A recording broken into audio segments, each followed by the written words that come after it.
I feel like there's been a huge fight, or there will be. Very explosive. Like, you two have been holding things back for a while, and it's come to a point where you're just exploding. And I feel like this death card is showing that this might be the end of a relationship, or this could be the end of the way you used to react.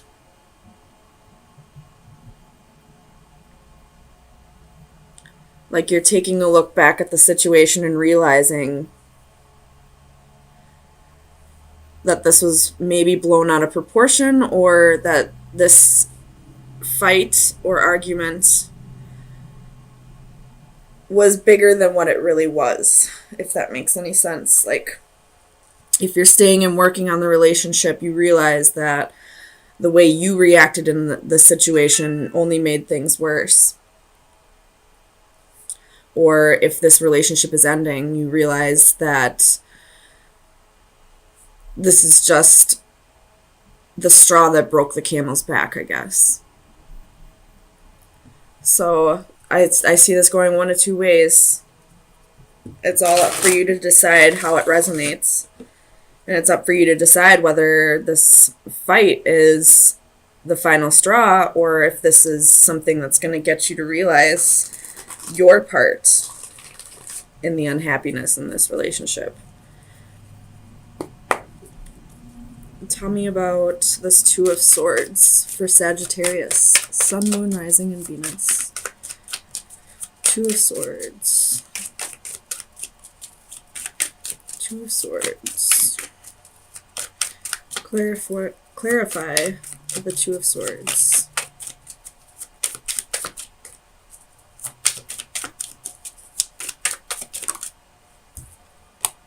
You have the Magician. So whichever you choose, whether to stay in the relationship and work on things, like genuinely work on them from your point of view, or if you decide that this relationship is over, you're ready for a new start.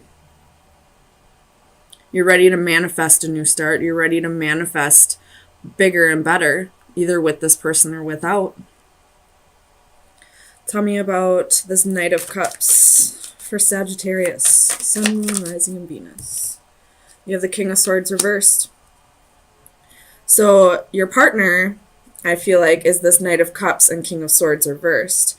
He or she wants to offer the love to you, but they're not communicating to you right now. They could be pissed off about the argument. They could be feeling like you don't want them to offer you this love. Maybe they feel like you just want your space right now. But they do have love for you. They're just not communicating that. Tell me about the Seven of Pentacles for Sagittarius. You have three of them. So you have the Five of Wands, the Four of Cups, and the Ace of Swords reversed. So you're really contemplating this right now. This fight has made you come to a turning point, and you're really unsure of what to do. You have the Four of Cups, and this is, contemplating the offer, not turning it down, but not taking it up. You're just thinking about it for now. And then you have the Ace of Swords reversed. This is really confused energy, not sure what to do, not seeing what the correct answer is at this time. And the Seven of Pentacles is, waiting for your harvest, waiting, the Four of Cups and the Seven of Pentacles are both cards of waiting, of, not acting on anything. Tell me about the Strength card for Sagittarius. Sun, Moon, Rising, and Venus. Strength. Justice reversed. So you realize that the way you reacted in the situation was unfair, and now you're trying to tame the beast, so to speak. And the beast could be your pride, your ego, or it could just be that you have a temper and you're realizing that, sometimes you need to learn to ground yourself and balance yourself. And, if you need to step away from the situation, then step away. Take the time that you need to cool down and come back with a clear head. Or this could be, if you are breaking up, the situation was unfair. Whatever this argument was about, it wasn't a balanced argument. This person came at you with something that you feel wasn't just, it wasn't fair. And now you're having the strength to stand up for yourself and set boundaries and tell this person, you're not allowed to treat me this way. And if that means we have to break up, then that means we have to break up. I have to do what's right for me.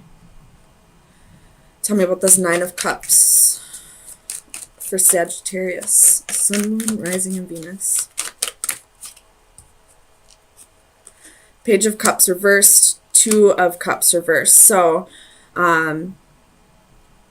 if you are staying with this person and you do work on things, I feel like there's a little bit of arrogance and you're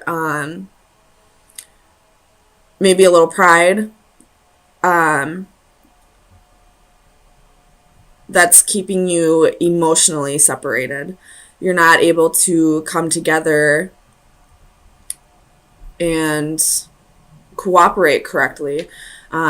If I do feel like this is a separation though, with the Page of Cups and the 2 of Cups reversed and 8 of Cups at the bottom of the deck, I do feel like somebody is going to walk away from the situation because it just isn't,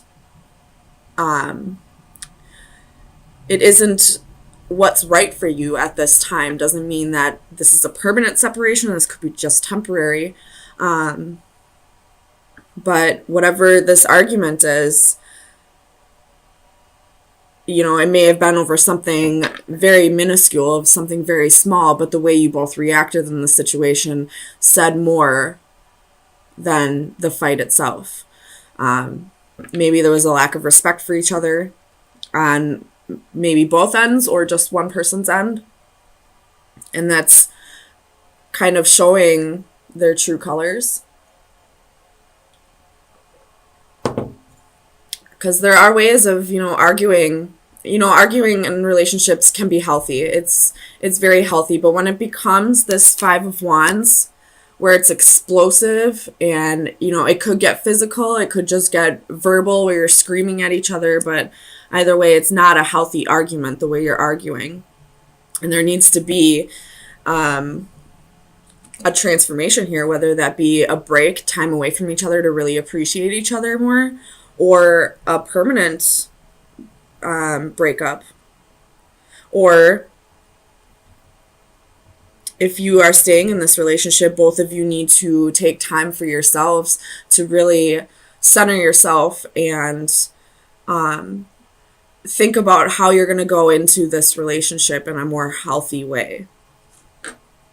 Where you're going to both agree to argue in healthy ways. Maybe you're going to go to counseling,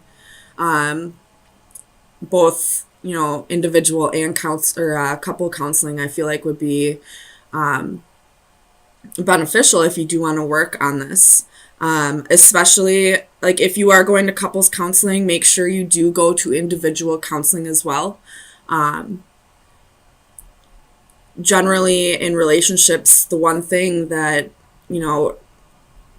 whether, like, it doesn't matter the actual reason why you broke up, the overall reason is because we have something about ourselves that we needed to work on and we weren't able to fix it in time to fix the relationship. So if you are going to go to couples therapy, make sure you go to individual therapy as well. I know with my family, we went to family therapy back when I was a teenager, and we all individually went to therapy as well. And it definitely helps, not only because sometimes there's issues that you want to talk about that you can't talk about in front of your family, or, being able to say your side of the story unbiased, without worrying about what the other person's going to say, or, worrying if they're going to twist the story at all. You'll be able to get your side out of it. So if you do go to therapy, make sure you go for individual therapy as well. So let me get you an oracle card from the Oracle of Visions. Oops.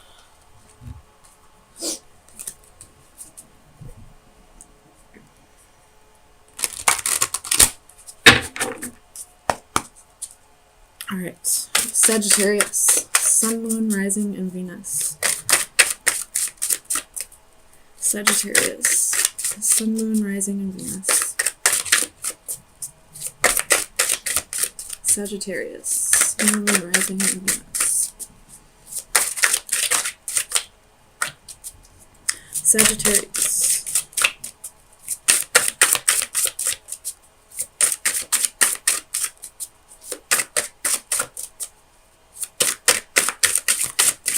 Come on, give me one. There we go. Flew right out the top of the deck. Alright. It's the number 44. That is a Ascended Master number. And it's about...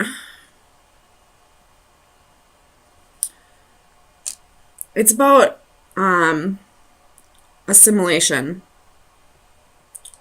If you see in the picture, it's a human, but she's wearing, swan feathers. She's, moving with the swans, becoming one with them. So it's about, adapting and stuff like that. But let me read out of the book for you.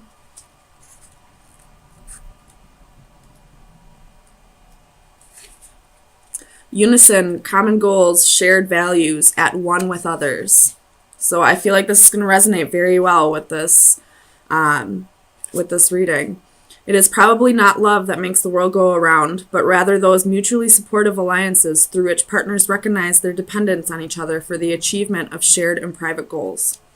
This card shows us a sense of belonging. We are at one with our surroundings and our relationships with others. We can move together with a common direction and purpose. Our presence is accepted and welcome. A young girl glides effortlessly through a gated lake in the companionship of a group of swans. Their speed and direction in unison, they become of one mind. They symbolize finding new friends or a group who share similar ideas. There is a strong affinity with other like-minded souls. Be wary of becoming just one of many. At some point, their actions, their direction, and their pace may not be yours. Where they are leading may not be the best path for you.